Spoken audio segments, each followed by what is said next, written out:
Alrighty, last video when looking at conjugate acid-base pairs in a reaction. So again, acid plus base, salt plus water. Remember what we're trying to work out is this salt interacting with the water in any way?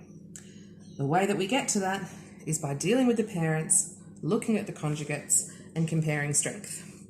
CH3COOH is acetic acid or ethanoic acid, and we recognise that that's weak, basically because it's an organic acid.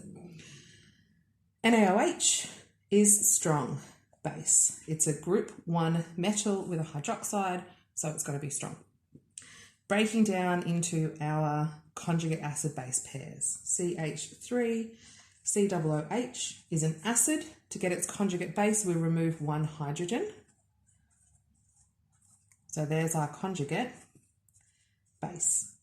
Now you can start allocating strength to your acids and bases at this point. Once you start getting a little bit more comfortable with doing this over and over and over again, you can start looking at your weak acid and recognizing that you're going to have a strong conjugate. I have a strong base in NaOH. Taking away the OH, I'm left with a conjugate acid of Na+.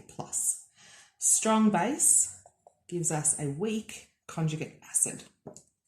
So if we then break down what's left over in the solution after neutralisation has occurred, I have sodium ions. We've already recognised that that's a weak conjugate acid because it's come from a strong base.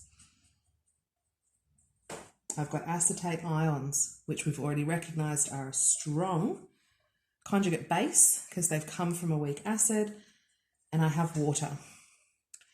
So just like in the last video, we have a disparity between strength. Our weak conjugate is not able to do anything, so it just sits there as a spectator. Our strong conjugate can, okay? It's a strong conjugate base. Base means accept a hydrogen. So it's going to accept a hydrogen from water to reform acetic acid. What's left over if water gives away a hydrogen is a hydroxide.